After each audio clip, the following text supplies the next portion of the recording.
Salut, j'espère que vous allez bien. Aujourd'hui, tout simplement, on est le samedi et je vous fais la récapitulative de la semaine sur les positions que j'ai prises, les positions qui ont TP, les positions qui ont essai, comment a été le marché durant cette semaine et ce qu'on va prévoir pour la semaine prochaine, comment préparer un graphique également.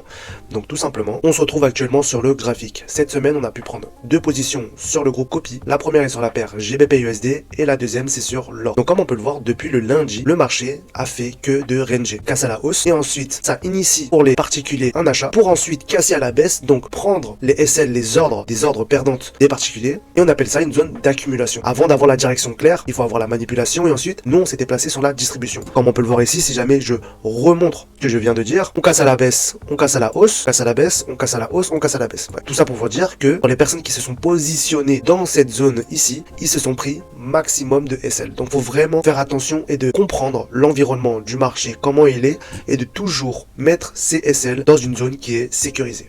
Donc, tout d'abord, cette position là, on est à actuellement 1,5 R sur 2. Donc on est bientôt au TP, surtout que à partir de lundi, la prochaine zone à venir trappe est celui-ci avant de soit retracer le prix ou soit tout simplement avoir un retournement. Donc de base, normalement ce trade serait bon. On se dirige maintenant sur la deuxième position qu'on a prise sur la paire XAUUSD. Donc tout d'abord, ce qu'il faut savoir, c'est que énormément d'investisseurs attendaient l'or au prix de 3000 $. Il s'est arrêté au prix de 2956, c'est-à-dire qu'il était vraiment tout proche, on était vraiment pas loin d'atteindre les 3000, c'est vraiment un chiffre symbolique, surtout que ici on avait un double top. Donc lorsque le prix reviendrait dans cette zone, il le cassera pour ensuite faire de nouveaux ATH. Cependant, le prix n'a pas du tout fait ce qu'on voulait qu'il fasse. Il est descendu, on est venu prendre cette liquidité, on est venu rapidement faire une réaction pour ensuite continuer à la baisse. Bien sûr, un SL, ça ne veut pas forcément dire que quand vous le prenez, vous êtes mauvais, ça veut tout simplement dire qu'il invalide votre idée. Moi, mon idée, c'était que l'or faisait de nouveaux ATH pour atteindre les 3000. Cependant, ce n'est pas ce qu'il voulait faire, et si jamais prenez mon SL, à partir de ce moment-là, il y avait un retournement. Surtout que lorsqu'on dézoome de time frame en daily, on peut voir que dans cette zone, on peut voir que dans cette montée, on avait une accumulation de liquidité à la baisse. Et bien sûr, avec un support qui soutient le prix. Et je me suis dit que lorsque le prix prendrait mon SL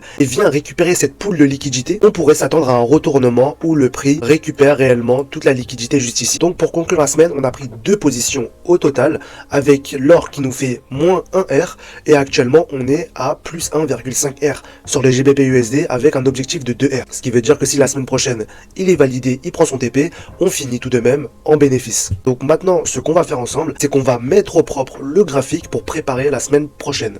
Donc tout simplement, on commence toujours sur les grands time frames. Là, je commence en daily et on va pouvoir débuter. Donc tout simplement, ce qu'on peut voir, c'est que comme d'habitude, on a la liquidité à la hausse qu'on souhaite venir le chercher, mais pas tout de suite, dans le futur. En zoomant sur le prix pour se concentrer sur cette zone, on souhaiterait que cette zone se fasse trap, puisque tout simplement lorsqu'on dézoome, il y a cette zone qui vient soutenir le prix plusieurs fois, et j'aimerais que la prochaine fois qu'on revient dans cette zone, on vient la casser. Donc premièrement, on a une direction sur du daily, c'est-à-dire haussier. On souhaite qu'il vienne casser à la hausse les prochaines liquidités daily, et bien sûr surtout ici on a un NIPA weekly à venir chercher. Le prix actuellement en daily, il est dans un canal à la hausse, comme on peut le voir. Il rebondit à la baisse, il rebondit à la hausse, il rebondit à la baisse, mais la finalité c'est quoi? C'est qu'il fait des hauts de plus en plus hauts et des bas de plus en plus hauts. Donc on est dans un canal haussier. Et ce que j'aimerais qu'on fasse, c'est qu'on vient réagir à ce support pour ensuite chercher un achat pour targeter les plus hauts. Donc ce qui m'intéresserait, c'est qu'on vienne réagir à cette zone de demand juste ici. On va pouvoir descendre en H4. En H4, on n'a pas plus d'informations que ça, mais ce que je souhaiterais qu'il me fasse, c'est que premièrement, à l'ouverture du marché, on vient récupérer cette zone d'inefficience. Ensuite, on casse le low qui a récupéré la zone d'inefficience. On fait un market structure shift avec un 2 BOS en créant une zone d'inefficience juste ici pour venir casser cette zone de BOS et réagir à cette zone de demand. Et bien sûr, chercher un setup à la hausse pour targeter les plus hauts. Sur la paire GBP-USD, on n'aurait pas plus à creuser puisqu'actuellement on est déjà en position et surtout on est dans une impulsion. Donc maintenant, on va laisser le GBP-USD puisqu'on sait les prochaines actions qu'on souhaite réaliser, c'est d'abord que la position se clôture pour ensuite chercher un achat derrière sur le long terme. Donc maintenant, on va se diriger sur l'or pour regarder qu'est-ce qu'il est en train de se passer et si jamais il y a des opportunités qui pourraient se dérouler la semaine prochaine. Donc tout simplement la même chose, on va en daily et on regarde ce qui se passe. Directement à l'œil nu, c'est très compliqué de se placer sur la paire XAUUSD. Que tout simplement si vous souhaitez vous placer par exemple à la hausse, le problème c'est qu'on est en train de prendre la poule de liquidité qui se situe à la baisse. Donc vous avez des risques, des très grosses probabilités de vous faire SL.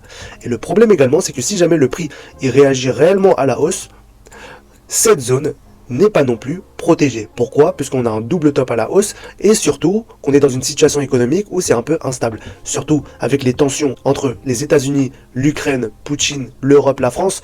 Donc c'est vraiment une période où les investisseurs souhaitent placer leurs investissements sur des matières premières comme l'or par exemple. Donc là, ce que je vais attendre, c'est soit ici qu'on recrée une zone d'accumulation pour ensuite faire la manipulation et moi ensuite je me placerai ici pour chercher une zone d'achat. Mais dans le cas contraire, sur l'or actuellement, je ne vais pas chercher de position puisque également on est dans une impulsion du prix. Pour conclure, on va finir avec la paire dollar, le DXY, pour voir les prochaines actions qu'on va faire et on va pouvoir l'analyser rapidement. Donc tout simplement, on commence sur la time frame daily et ce qu'on peut voir, c'est que le prix revient dans la zone d'OTE H4. Mais moi, ce que j'aimerais qu'il fasse, c'est que le prix continue à monter pour rentrer dans la zone OTE daily, surtout que ici, ce qu'il a fait, c'est que lorsque le prix est monté, il a fait un faux market structure shift à la hausse. Mais moi, ce que je vois, c'est quoi? C'est une prise de liquidité de BOS pour ensuite réagir à la zone OTE et descendre vers la direction de la zone OTE weekly. On va ensuite descendre en time frame H4 pour voir si jamais on a plus d'informations pour la semaine prochaine. Donc tout simplement, on est sur la time frame H4 et comme on peut le voir, on a énormément de zones d'inefficience, de zones d'imbalance. Le prix est tout simplement en expansion, en distribution. Donc là, il y aurait deux possibilités. Soit le prix revient à l'efficience et là, je vais aller chercher un achat sur le dollar. Ça, c'est la première possibilité. La deuxième possibilité, c'est que le prix continue sa distribution et va vers la zone OTE daily. Et à partir de ce moment-là, j'attendrai une prise de liquidité pour ensuite attendre mon setup pour ensuite prendre un sell sur le dollar. Donc voilà pour l'analyse de la semaine prochaine et le récapitulatif de ce qui s'est passé la semaine avec les positions qu'on a prises dans le groupe Copy. Si jamais vous souhaitez voir d'autres vidéos de ce type, n'hésitez pas à le montrer en réagissant positivement à cette vidéo et on se retrouve à la prochaine. Ciao ciao.